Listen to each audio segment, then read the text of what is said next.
ಚಾಲಕನ ಸಮಯ ಪ್ರಜ್ಞೆಯಿಂದ ಮಹಿಳೆ ಬಚಾವ್. ಮಹಿಳೆಯನ್ನ ಉಳಿಸೋದಕ್ಕೆ ಹೋಗಿ ಹೊಲಕ್ಕುರುಳಿದ ಕಾರ್. ಮಾನವೀಯತೆ ಮೆರೆದ ಸ್ಥಳೀಯ ಜನರು, ಪ್ರಯಾಣಿಕರು. ಸ್ಥಳೀಯರೊಂದಿಗೆ ಕಾರ್ ಎತ್ತಲು ಸಹಕರಿಸಿದ ಯುವ ನಾಯಕ, ಉಪಸಂಪಾದಕರು.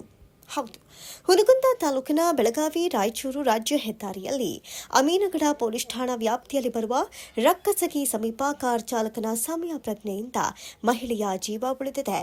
ಇಳಕಲ್ನಿಂದ ಬಾಗಲಕೋಟೆಗೆ ಹೊರಟಿದ್ದ ಕಾರ್ ಎದುರು ಮಹಿಳೆಯೋರ್ವರು ಫೋನ್ನಲ್ಲಿ ಮಾತನಾಡ್ತಾ ಬಂದ ತಕ್ಷಣ ಕಾರ್ ಚಾಲಕ ರಸ್ತೆಯ ಬದಿಗೆ ವಾಹನವನ್ನ ತಿರುಗಿಸಿದ್ದಾನೆ. ಪಕ್ಕದ ಜಮೀನಿನಲ್ಲಿ ಕಾರ್ ಉರುಳಿದ ತಕ್ಷಣ ಸ್ಥಳೀಯರು, ಪ್ರಯಾಣಿಕರು ಕಾರ್ ಎತ್ತಿ ಮಾನವೀಯತೆ ಮೆರೆದಿದ್ದಾರೆ. ಮಾನವೀಯತೆ ಮರೆತ ಮಹಿಳೆ ತಿರುಗಿ ನೋಡದ ಹಾಗೆಯೇ ಹೋದಳು ಅಂತ ಕೂಡ ಹೇಳಲಾಗ್ತಾ ಇದೆ. ಬಾಗಲಕೋಟೆ ನಿವಾಸಿಯಾದ ಬಸವರಾಜ ಕಳಸ ಅವರು ಕಾರನ್ನು ಚಲಾಯಿಸ್ತಾ ಇದ್ರು ಎನ್ನಲಾಗ್ತಾ ಇದ್ದು, ಯಾವುದೇ ಪ್ರಾಣಾಪಾಯ ಸದ್ಯಕ್ಕೆ ಸಂಭವಿಸಿಲ್ಲ.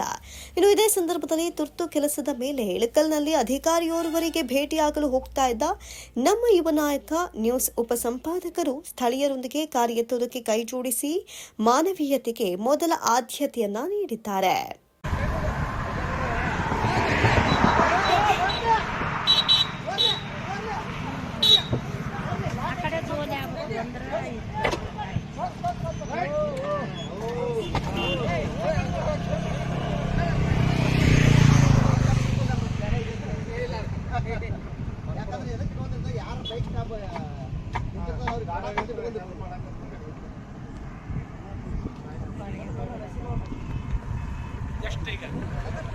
ಯಾವ